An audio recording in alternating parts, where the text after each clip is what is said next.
18 मई 1974 की सुबह आकाशवाणी के दिल्ली स्टेशन पर बॉबी फिल्म का वो मशहूर गाना बज रहा था, हम तुम एक कमरे में बंद हों और चाबी खो जाए। ठीक 9 बजे गाने को बीच में ही रोककर उद्घोषणा हुई, कृपया एक महत्वपूर्ण प्रसारण की प्रतीक्षा करें। कुछ सेकंड बाद रेडियो पर उद्घोषक के स्वर गूंजे, आज सुबह 8:05 पर भारत ने पश्चिमी भारत के एक अज्ञात स्थान पर शांतिपूर्ण कार्यों के लिए एक भूमिगत परमाणु परीक्षण किया है। इससे एक दिन पहले लंदन में तत्कालीन भारतीय प्रधानमंत्री इंदिरा गांधी के प्रधान सचिव पीएन हक्सर बार बार भारतीय उच्चायुक्त बीके नेहरू से सवाल कर रहे थे, दिल्ली से कोई खबर आई? जैसे ही भारत के परमाणु परीक्षण की खबर मिली, नेहरू ने हक्सर के चेहरे पर आई राहत को साफ पढ़ा। वो समझ गए कि हक्सर क्यों बार बार दिल्ली से आने वाली खबर के बारे में पूछ रहे थे। 5 दिन पहले 13 मई को परमाणु ऊर्जा आयोग के अध्यक्ष होमी सेठना की देखरेख में भारत के परमाणु वैज्ञानिकों ने परमाणु डिवाइस को असेंबल करना शुरू किया था। 14 मई की रात डिवाइस को अंग्रेजी अक्षर एल की शक्ल में बने शाफ्ट में पहुंचा दिया गया था। अगले दिन सेठना ने दिल्ली के लिए उड़ान भरी थी। इंदिरा गांधी से उनकी मुलाकात पहले से ही तय थी। सेठना ने कहा, हमने डिवाइस को शाफ्ट में पहुंचा दिया है। अब आप मुझसे ये मत कहिएगा कि इसे बाहर निकालो, क्योंकि ऐसा करना अब संभव नहीं है। अब आप हमें आगे जाने से नहीं रोक सकती। इंदिरा का जवाब था, गो हेड। क्या तुम्हें डर लग रहा है? सेठना बोले, बिल्कुल नहीं।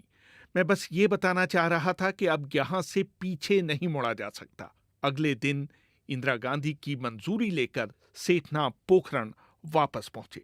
उन्होंने पूरी टीम को जमा किया और सवाल किया कि अगर ये परीक्षण असफल हो जाता है तो किसका सिर काटा जाना चाहिए। बम के डिजाइनर राजगोपाल चिदंबरम ने छूटते ही जवाब दिया, मेरा।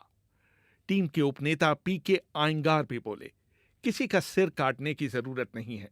अगर यह असफल होता है तो इसका मतलब है कि भौतिकी के सिद्धांत सही नहीं है। 18 मई की सुबह पोखरण में रेगिस्तान में गर्मी कुछ ज्यादा ही थी। विस्फोट को देखने के लिए वहां से 5 किलोमीटर दूर एक मचान सा बनाया गया था।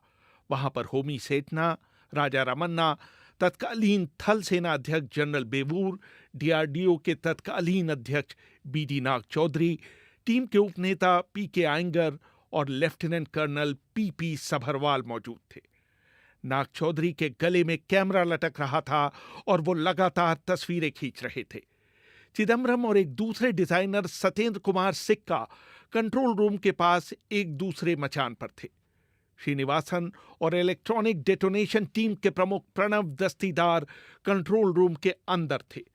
परीक्षण के लिए सुबह 8 बजे का समय निर्धारित किया गया था, लेकिन इससे 1 घंटे पहले अंतिम जांच करने गए वैज्ञानिक वीरेंद्र सिंह सेठी की जीप परीक्षण स्थल पर स्टार्ट होने का नाम ही नहीं ले रही थी। समय निकलता जा रहा था। आखिरकार सेठी ने जीप वहीं छोड़ी और 2 किलोमीटर पैदल चलकर कंट्रोल रूम पहुंचे। सेठना ने वहां मौजूद थल सेना अध्यक्ष जनरल बेवूर से पूछा कि जीप का क्या किया जाए, जो परीक्षण स्थल के बिल्कुल पास खड़ी थी। जनरल बेवूर का जवाब था, oh, you can blow the damn thing up. ऐसा करने की नौबत नहीं आई, क्योंकि उस बीच भारतीय सेना के जवान एक जीप लेकर वहां पहुंच गए और खराब जीप को टो करके सुरक्षित जगह पर लाया गया। लेकिन इस चक्कर में परीक्षण का समय 5 मिनट और बढ़ा दिया गया। अंततः मचान के पास मौजूद लाउड स्पीकर से उल्टी गिनती शुरू हुई। सेठना और रमन्ना ने ट्रिगर दबाने का गौरव प्रणव दस्तीदार को दिया। जैसे ही 5 की गिनती हुई, प्रणव ने हाई वोल्टेज स्विच को ऑन किया। दस्तीदार के पैरों से जमीन निकल गई जब उन्होंने अपनी बाईं तरफ इलेक्ट्रिसिटी मीटर को देखा। मीटर दिखा रहा था कि निर्धारित मात्रा का सिर्फ 10% वोल्टेज ही परमाणु डिवाइस तक पहुंच पा रहा था। उनके सहायकों ने भी यह देखा। वो घबराहट में चिल्लाए, shall we stop, shall we stop. हड़बड़ी में गिनती भी बंद हो गई। लेकिन दस्तीदार का अनुभव बता रहा था कि शाफ्ट के अंदर अधिक आर्द्रता की वजह से गलत रीडिंग आ रही है। वो चिल्लाए, no, we will proceed. George Perkovich अपनी किताब इंडियाज न्यूक्लियर बॉम्ब में लिखते हैं, 8:05 पर दस्तीदार ने लाल बटन को दबाया। उधर मचान पर मौजूद सेठना और रमन्ना ने जब सुना कि गिनती बंद हो गई है तो उन्होंने समझा कि विस्फोट को रोक दिया गया है। रमन्ना ईयर्स ऑफ पिलग्रिमेज में लिखते हैं कि उनके साथी वेंकटेशन ने, जो उस दौरान लगातार विष्णु सहस्रनाम का पाठ कर रहे थे, अपना जाप रोक दिया था। अभी सब सोच ही रहे थे कि उनकी सारी मेहनत बेकार गई है कि अचानक धरती से रेत का एक पहाड़ सा उठा और लगभग 1 मिनट तक हवा में रहने के बाद गिरने लगा। बाद में पीके आयंगर ने लिखा, वो गजब का दृश्य था। अचानक मुझे वो सभी पौराणिक कथाएं सच लगने लगी थीं जिसमें कहा गया था कि कृष्ण ने एक बार पर्वत को अपनी उंगली पर उठा लिया था। उनके बगल में बैठे सिस्टम इंटीग्रेशन टीम के प्रमुख जितेंद्र सोनी को लगा जैसे उनके सामने रेत की कुतुब मीनार खड़ी हो गई हो। तभी सभी ने महसूस किया मानो एक जबरदस्त भूचाल आया हो। सेठना को भी लगा कि धरती बुरी तरह से हिल रही है, लेकिन उन्होंने सोचा कि विस्फोट की आवाज क्यों नहीं आ रही, या उन्हें ही सुनाई नहीं पड़ रहा। लेकिन 1 सेकंड बाद विस्फोट की दबी हुई आवाज सुनाई पड़ी। चिदम्बरम, सिक्का और उनकी टीम ने एक दूसरे को गले लगाना शुरू कर दिया। चिदम्बरम ने बाद में लिखा, ये मेरे जीवन का सबसे बड़ा क्षण था। जोश में सिक्का मचान से नीचे कूद पड़े और उनके टखने में मोच आ गई। कंट्रोल रूम में मौजूद श्रीनिवासन को लगा जैसे वो ज्वार भाटे वाले समुद्र में एक छोटी नाव पर सवार हों जो बुरी तरह से डगमगा रही हो। रमन्ना ने बाद में अपनी आत्मकथा में लिखा, मैंने अपने सामने रेत के पहाड़ को ऊपर जाते हुए देखा मानो हनुमान ने उसे उठा लिया हो। लेकिन वो इस उत्तेजना में भूल गए कि थोड़ी देर में धरती कांपने वाली है। उन्होंने तुरंत ही मचान से नीचे उतरना शुरू कर दिया।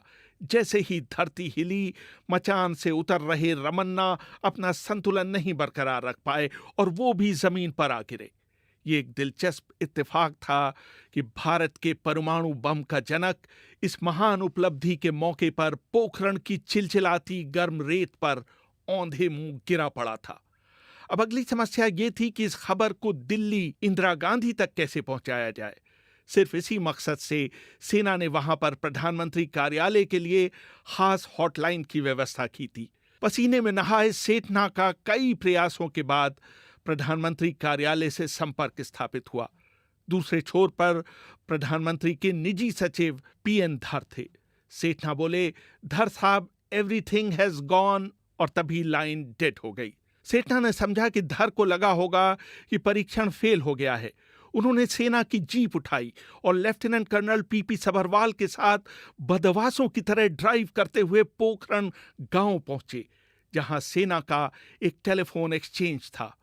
वहां पहुंचकर सेठना ने अपना माथा पीट लिया जब उन्होंने पाया कि वो धर का डायरेक्ट नंबर ही भूल आए हैं। यहां सबरवाल उनकी मदद को आगे आए। उन्होंने अपनी सारी अफसरी अपनी आवाज में उंडेलते हुए टेलीफोन ऑपरेटर से कहा, get me the prime minister's office. Operator पर उनके इस आदेश का कोई असर नहीं हुआ और उसने ठेठ हिंदी में पूछा, आप हैं कौन? काफी मशक्कत और हील हुज्जत के बाद आखिरकार प्रधानमंत्री कार्यालय से संपर्क हुआ। बहुत खराब लाइन पर लगभग चीखते हुए सेठना ने वो मशहूर कोडवर्ड कहा, बुद्धा इज स्माइलिंग। उस घटना के 29 वर्षों बाद तक पीएन धर ने ये बात किसी को नहीं बताई कि सेठना के ये सारे प्रयास बेकार साबित हुए थे, क्योंकि 10 मिनट पहले ही थल सेना अध्यक्ष जनरल बेवूर का फोन उन तक पहुंच चुका था। धर उनसे सीधा सवाल नहीं कर सकते थे क्योंकि टेलीफोन लाइन पर बातचीत सुनी जा सकती थी। धर ने उनसे पूछा था, क्या हाल है? बेवूर का जवाब था, सब आनंद है। धर को उसी समय लग गया कि भारत का परमाणु परीक्षण सफल रहा है। उन्होंने तुरंत प्रधानमंत्री निवास का रुख किया।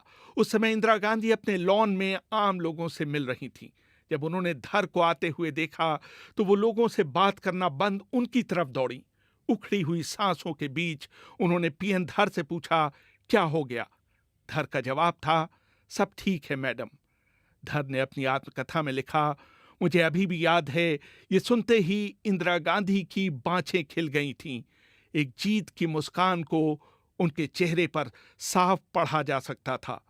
रेहान फजल, BBC, दिल्ली।